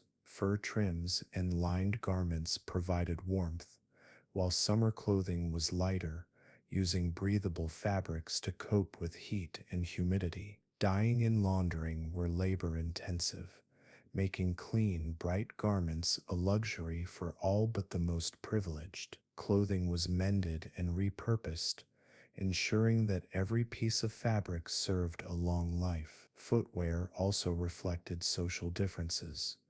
Peasants wore sturdy, simple shoes or boots suited for hard work, while the elite indulged in ornate slippers, often pointed or decorated with embroidery. Accessories like hats, belts, and gloves further communicated status, with particular shapes, sizes, and embellishments restricted to certain social ranks. Clothing carried symbolic meaning as well. Religious observances, mourning periods, and festive occasions each had their own customary attire. During Lent or other periods of fasting, simpler garments were worn to reflect piety, while weddings and feasts called for finery and color. Children's clothing mirrored adult styles, scaled to size, and even infants were swaddled in fabrics chosen to protect and comfort them. In Tudor England, what one wore was inseparable from who one was. Peasants' garments reflected a life of labor and practicality.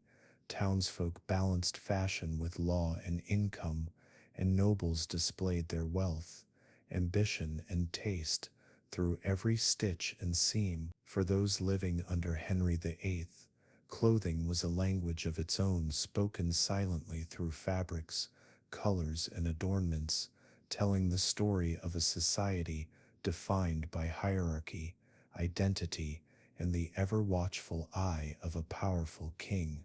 Life in Tudor England was often hard and laborious, especially for peasants who worked from sunrise to sunset in the fields.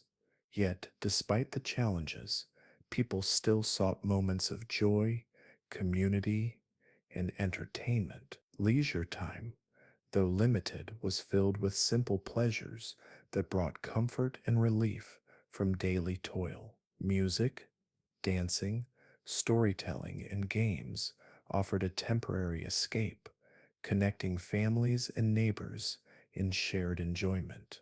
Music was a central part of life at both court and village. Minstrels, wandering musicians, and local performers entertained the public with lively tunes played on lutes, fiddles, pipes, and drums. Dancing was a popular pastime, and villagers often gathered for seasonal festivals, weddings, and religious celebrations.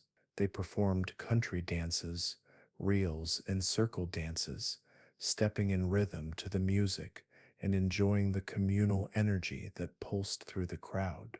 Songs ranged from joyful ballads to tales of love, heroism, or humorous stories, often passed down orally through generations. Storytelling was another vital form of entertainment. Families gathered by the hearth in the evenings to listen to tales of legends, saints, heroic deeds, and local folklore. These stories not only entertained, but also conveyed moral lessons and cultural values.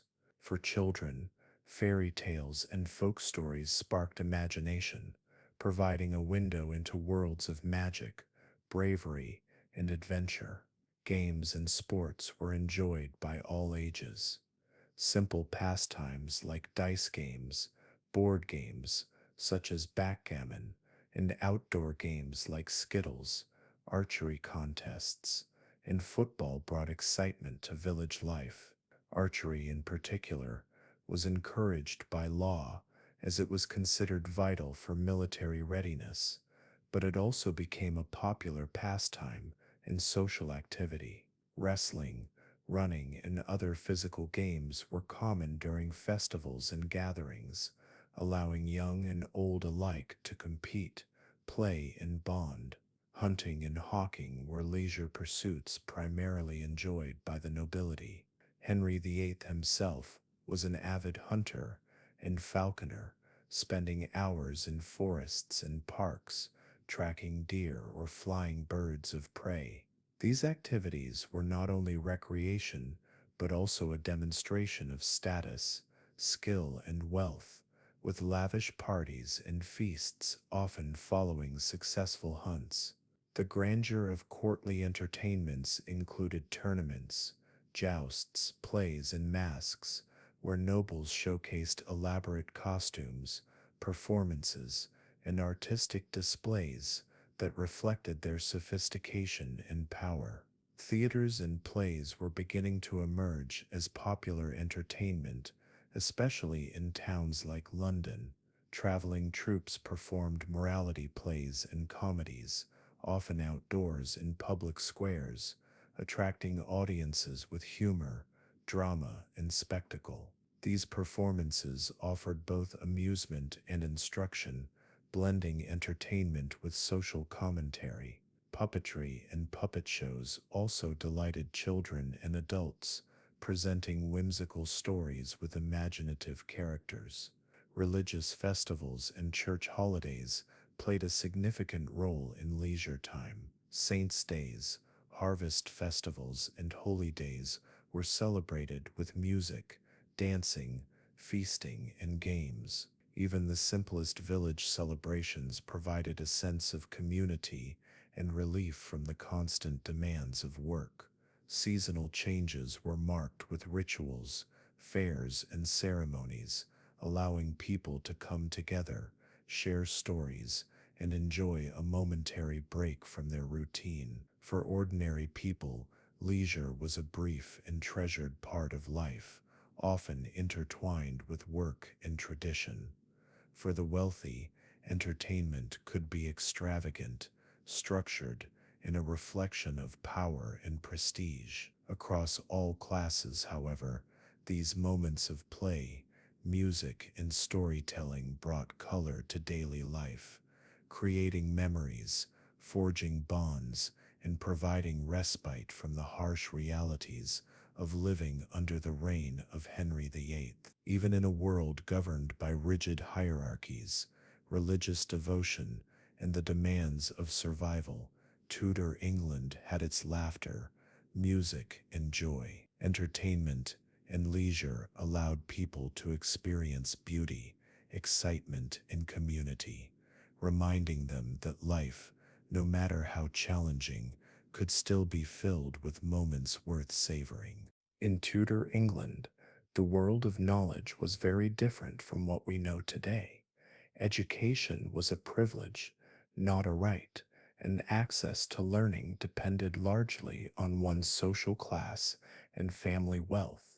For the children of nobility and the wealthy, tutors and schools offered lessons in reading, writing, arithmetic, and classical languages such as Latin and Greek. These young minds were groomed to become future leaders, diplomats, and administrators, often preparing for roles at court or in governance. At the royal court, even Henry VIII himself placed great value on learning. He was well educated, fluent in several languages, and a passionate patron of the arts and sciences. The king's interest in knowledge trickled down to his advisors and courtiers, who prized scholarly pursuits, books, and the exploration of new ideas. The Renaissance had begun to influence England, bringing fresh perspectives on art, literature, science, and humanism.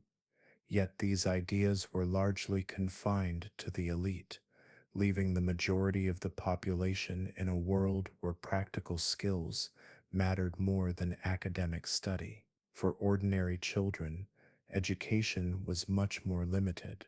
Boys and girls often learned from their parents or local parish priests. Boys might be taught farming, carpentry, or trade skills, while girls learned domestic tasks such as spinning, weaving, cooking, and caring for younger siblings. Literacy rates were low among peasants, and books were rare and precious, often handwritten or imported at great expense. The Bible, religious texts, and simple primers were the main sources of learning, instilling religious values and practical knowledge. Grammar schools began to appear in towns during the Tudor period, offering more structured education for boys from wealthier families. Subjects included Latin grammar, poetry, rhetoric, and sometimes mathematics. Some children aspired to attend universities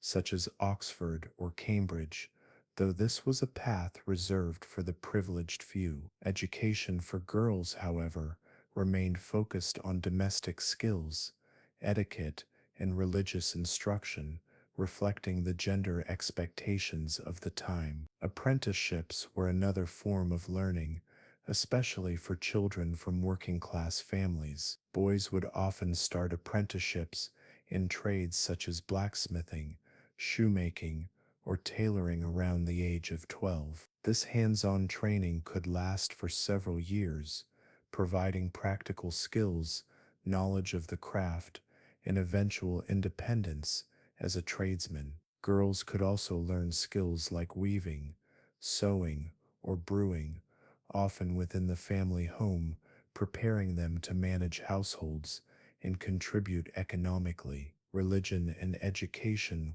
were deeply intertwined. The church played a central role in teaching moral and spiritual lessons, often using stories, hymns, and prayers to educate children. The Reformation, which began during Henry VIII's reign, brought significant changes to religious instruction. English translations of the Bible became more widespread, allowing some people to read scripture directly, though literacy remained limited. This shift slowly broadened access to learning and created new opportunities for understanding the world through faith and reason. Even in villages and towns, knowledge was passed down orally.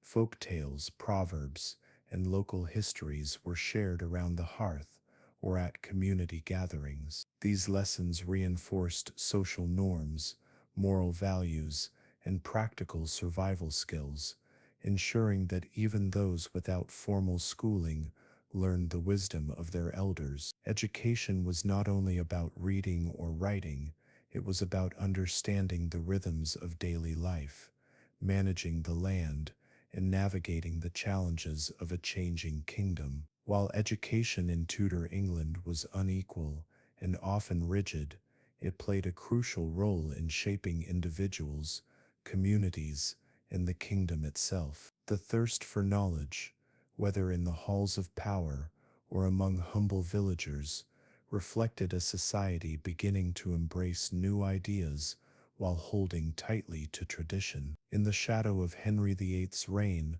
learning, both formal and informal, helped people find purpose, skill, and meaning in a world that was often unpredictable and demanding. Life in Tudor England was closely tied to the land, the seasons, and the constant need for sustenance. What people ate reflected not only their social status, but also the unpredictable realities of farming, trade, and storage. For most of the population, especially peasants, food was about survival, practicality, and frugality. For the wealthier classes, meals were an expression of power, wealth, and sophistication, often involving elaborate preparation and presentation. For ordinary people, the day began early with breakfast, a modest and functional meal. Bread, usually coarse and dark, formed the staple, often accompanied by cheese, butter, or small pieces of leftover meat. Ale, consumed by both adults and children, was a common beverage, safer than water, which was often contaminated. Lunch, taken around midday, might consist of pottage, a thick, slow-cooked stew made from vegetables, grains, and occasionally meat. Dinner, eaten later in the afternoon, was the main meal of the day and could include more substantial versions of pottage, supplemented with seasonal vegetables, root crops like turnips and onions, and on rare occasions, meat or fish. The majority of peasants relied heavily on what they could grow or forage themselves. Cabbages, beans, peas, and other legumes were common, while grains like wheat, rye, and barley were used for bread and porridge. Meat was considered a luxury, often consumed only during special occasions, festivals, or market days. When available, it was preserved through salting, smoking, or pickling to last longer. Fish, especially for those living near rivers or coasts, was also part of the diet and became essential during religious fasts, when meat was forbidden. In contrast, the nobility and royalty indulged in far more elaborate meals. At the court of Henry VIII, banquets were extravagant affairs with multiple courses, featuring roasted meats, pies, sauces, and imported delicacies such as spices, sugar,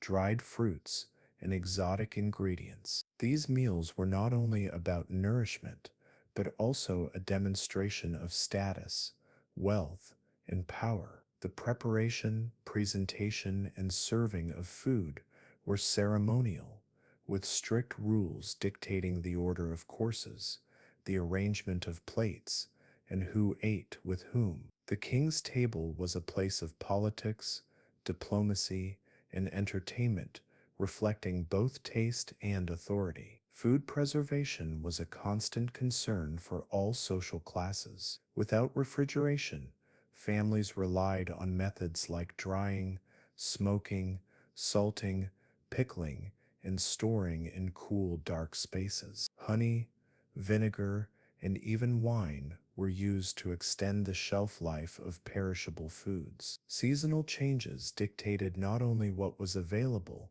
but also what could be stored for the colder months. Winter, in particular, tested families' resourcefulness, requiring careful planning, rationing, and ingenuity to maintain sufficient food supplies. Religion also played a significant role in Tudor eating habits. Fasting periods, such as Lent, restricted meat consumption, while feast days and religious holidays offered opportunities for richer meals. Food was intertwined with cultural rituals, celebrations, and the agricultural calendar, reinforcing community bonds and marking important events. Festivals often featured special dishes, communal meals, and feasting, providing moments of joy and respite amid the hardships of daily life. For peasants, daily meals were also a time for social connection. Families and neighbors shared knowledge, skills, and stories over simple meals. Food was an anchor of daily life, linking work, faith, community, and survival. Even though their diets were limited, the care and effort that went into growing, preparing, and preserving food demonstrated resilience and ingenuity. In the world of Tudor England, food was more than sustenance. It was a reflection of society, status, and the environment. From the modest meals of the peasant to the opulent feasts of the king, what people ate told the story of their lives, their struggles, and their celebrations. It connected everyone, regardless of class, to the land, to the seasons, and to the unfolding history of the realm. Clothing in Tudor England was not only about keeping warm or covering the body, it was a clear symbol of social status, wealth, and identity. What a person wore could immediately reveal their place in society, from the king himself to the humblest peasant. For ordinary people, clothing had to be practical, durable, and suited to the hard work of daily life. For the nobility and royalty, attire was a statement of power, taste, and extravagance, showcasing expensive fabrics, intricate designs, and the latest trends imported from across Europe. Peasants typically wore garments made from coarse, sturdy materials such as wool or linen. Men often donned simple tunics, hose, and cloaks, while women wore long dresses or skirts with bodices and aprons. These clothes were practical, designed to endure daily labor in fields or workshops. Colors were muted.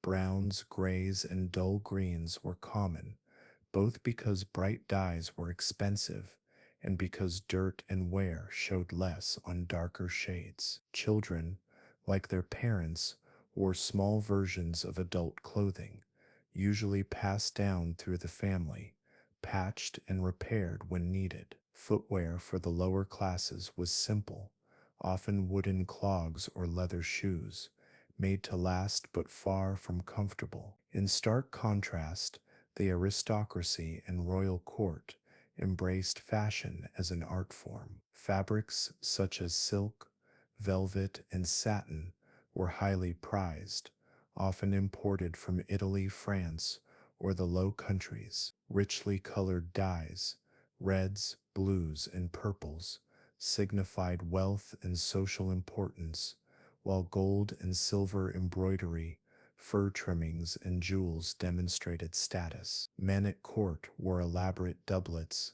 slashed sleeves, and padded hose, while women displayed fitted gowns with wide skirts, stiffened farthingales, and intricately decorated sleeves. Accessories like hats, gloves, and belts were not only decorative, but also a reflection of refinement and prestige. King Henry VIII himself was a fashion icon of his time.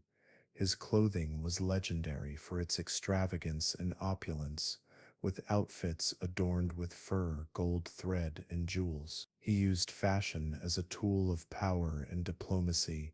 His attire projected authority, wealth, and sophistication to foreign dignitaries and his own people. Portraits of the king, often painted with meticulous attention to detail, showcased not just his appearance, but his status and influence, reinforcing the connection between clothing and political identity. Clothing also reflected the gender expectations and societal norms of the period. Men's fashion emphasized strength, authority, and masculinity, with broad shoulders, padded doublets, and decorative swords. Women's clothing highlighted modesty, status, and fertility, with tightly laced bodices, high necklines, and voluminous skirts. The way people dressed signaled their role in society, their family connections, and even their ambitions. Certain colors and fabrics were legally restricted through sumptuary laws,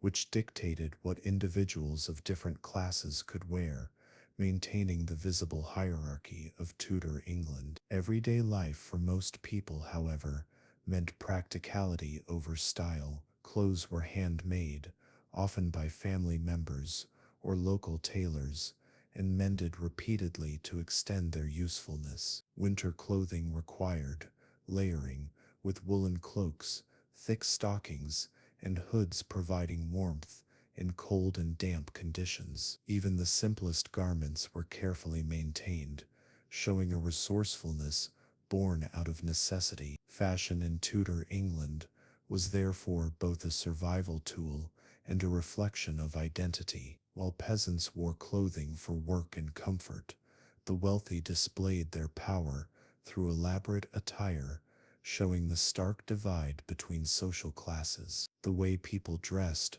was a mirror. As you drift into the quiet of the evening, imagine the colors, textures, and layers of Tudor clothing brushing against the daily lives of kings, nobles, and common folk alike, each stitch and seam telling the story of a society both rigid and fascinating, framed by the reign of Henry VIII.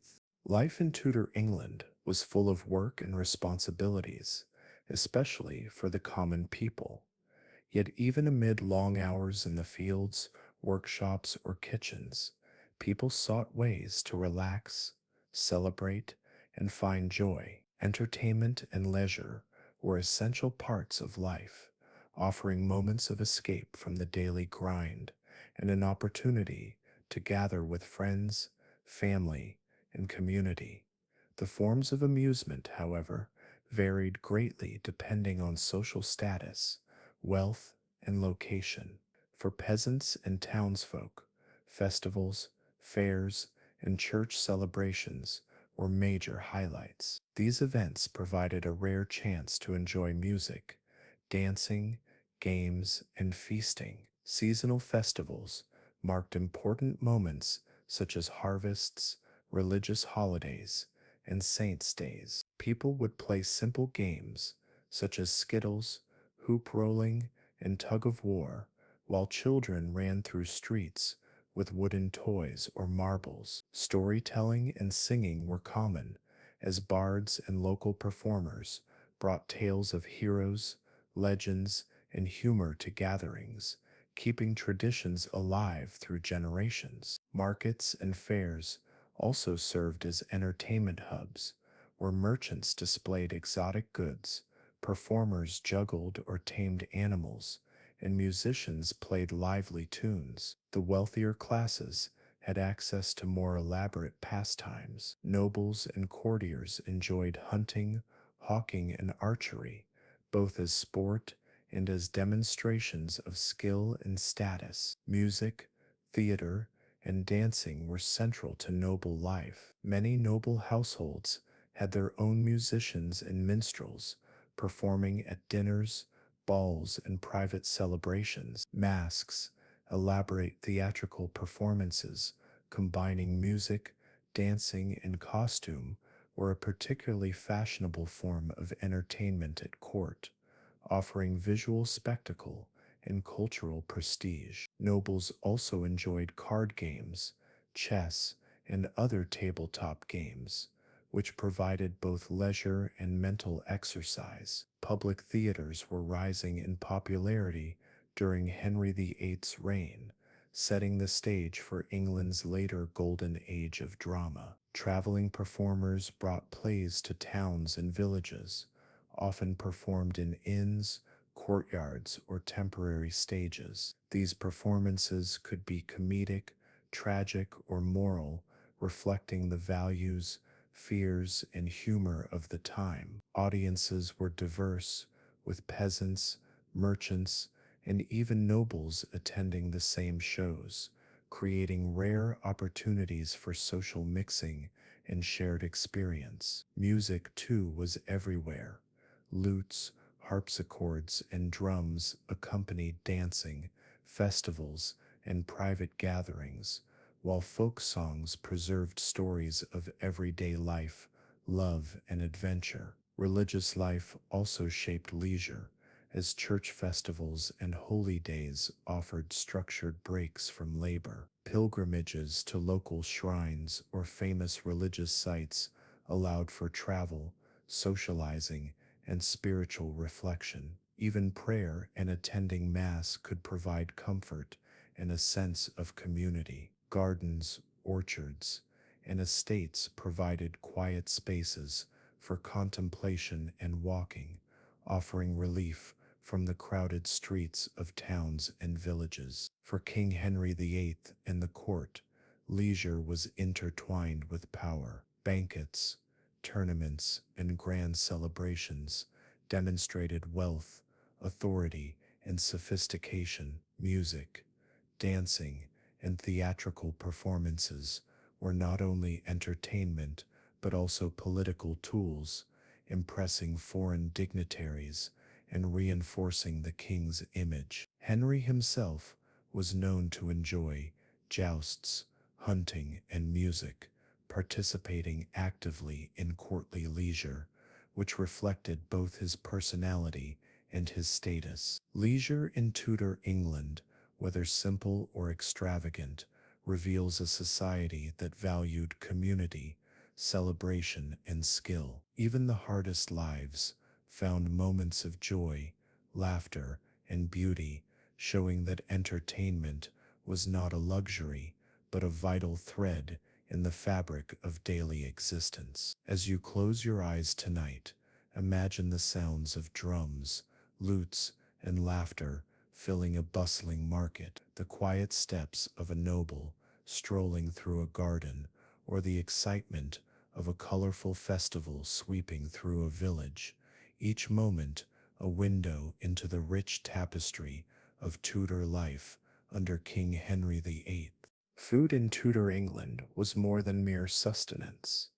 It was a marker of social class, a reflection of the seasons, and an essential part of daily life. For the majority of people, life revolved around farming, and what ended up on the table was largely dictated by what could be grown, foraged, or caught nearby. Meals were simple but hearty, often repetitive, and deeply tied to the cycles of the land. For peasants and laborers, bread was the foundation of almost every meal, usually coarse and made from rye or barley rather than the fine wheat bread enjoyed by the wealthy. Porridge, often made from oats or grains, was another staple, sometimes flavored with herbs, vegetables, or milk. Vegetables such as cabbage, onions, leeks, and beans were common, while meat was rare and typically reserved for special occasions. Eggs, cheese, and fish, especially salted or smoked, supplemented the diet. Pottage, a thick stew of vegetables, grains, and occasional meat, was a daily necessity, simmering slowly over the hearth and nourishing entire families. The wealthy, including the nobility and royal court, enjoyed far more variety and extravagance. Banquets at Henry VIII's court were legendary, filled with multiple courses of meat, fish, pies, and pastries, often prepared with exotic spices imported from across Europe and beyond. Dishes like roast swan, venison, and spiced fish demonstrated wealth and sophistication, while elaborate sugar sculptures and iced desserts showcased artistry and status. Wine and ale were the primary beverages, with mead and cider appearing regionally. The wealthy also had access to imported delicacies such as sugar, almonds, and dried fruits, rare ingredients that were signs of both taste and power. Meals were social events, even for commoners. Families gathered around a central hearth, sharing pottage from a common pot, breaking bread together, and using wooden utensils or their hands. In towns and villages, communal meals and feasts at harvest time or festivals strengthened social bonds and offered a temporary break from the hardships of daily labor. In the countryside, seasonal preservation methods, salting, smoking, or pickling, ensured a supply of food through the winter months when fresh produce was scarce. Dining etiquette also reflected status. At court, tables were elaborately arranged, and manners, seating order, and the display of wealth were carefully observed. Feasts were theatrical, with the presentation of dishes designed to impress guests, not just satisfy hunger. For ordinary people, meals were functional, focused on filling the stomach, yet even simple food carried symbolic importance. Breaking bread together reinforced family ties and communal identity. King Henry VIII himself was famously fond of food and drink, known for his love of lavish banquets, hearty meals, and fine wines. His appetite was legendary, reflecting both his personal tastes and the splendor of the Tudor court. For the common people, the king's consumption was a distant spectacle, yet the resources and policies of his reign often impacted their access to food, influencing prices, taxes, and the availability of crops. Food and drink in Tudor England were windows into society. They reflected the rigid social hierarchy, the rhythms of agriculture, and the ingenuity of preservation. From the humble pottage of a peasant to the extravagant feasts of a king, each meal told a story of survival, celebration, and identity, revealing the deeply human need for nourishment, community, and enjoyment. As you drift into sleep, imagine the scent of freshly baked bread in a village kitchen, the bubbling of a hearty stew over a rustic hearth, or the clinking of goblets at a Tudor banquet, each taste and aroma a small piece of life in King Henry VIII's England. As the years of Henry VIII's reign unfolded, England became a land of striking contrasts, a place where grandeur and struggle existed side by side. The streets of London were alive with noise, commerce, and the scent of fresh bread from bustling bakeries. Merchants sold cloth, spices, and exotic goods brought from far-off lands, while craftsmen, blacksmiths, cobblers, and carpenters worked diligently in their shops. Life in the capital offered opportunities for some, but it also exposed citizens to the dangers of disease, fire, and overcrowding. Beyond the city, the English countryside painted a different picture. Rolling fields of barley, rye, and wheat stretched as far as the eye could see, punctuated by clusters of modest cottages and thatched roofs. Peasants rose before dawn to begin their daily toil, tending to crops and livestock, milking cows, collecting eggs, and ensuring that the harvest would sustain their families through long, harsh winters. Villagers faced uncertainty from season to season. A failed harvest could bring hunger, while outbreaks of plague or influenza could take lives in a matter of days. Despite these hardships, communities found ways to celebrate life.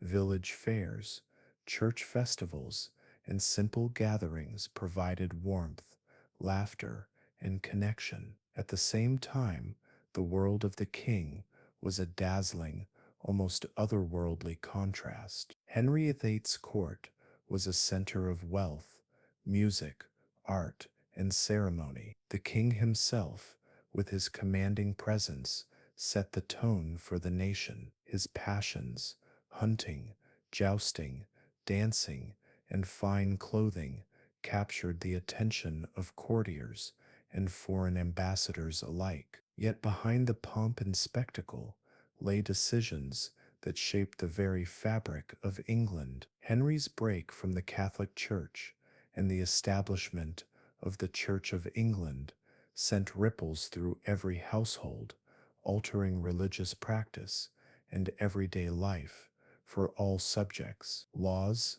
taxes, and political choices issued from the throne affected peasants, merchants, nobles, and clergy alike, reminding everyone that the king's reach extended far beyond the palace walls. Life under Henry VIII was a mixture of beauty, challenge, and constant change. Ordinary people navigated the uncertainties of survival, while kings and nobles wielded power that could alter the course of history. The legacies of Henry's reign, his influence on religion, law, and culture, continued to shape England long after his death.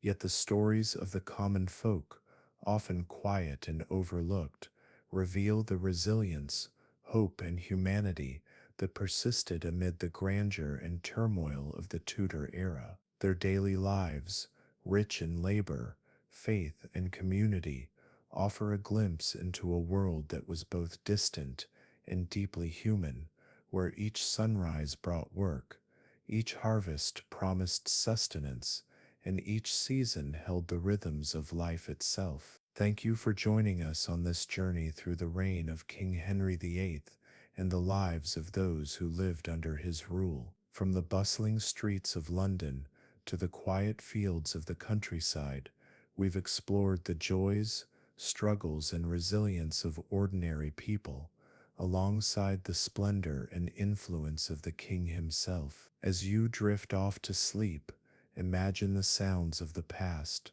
the clatter of carts, the laughter of children, the tolling of church bells, and let these whispers of history lull you into a calm, reflective state. If you enjoyed this immersive journey into Tudor England and want to continue exploring the stories of the past in a relaxing, peaceful way, don't forget to subscribe to learn history while sleeping. Let history accompany your dreams, carrying you to distant times and forgotten places, where the lives of those who came before us unfold softly in your imagination.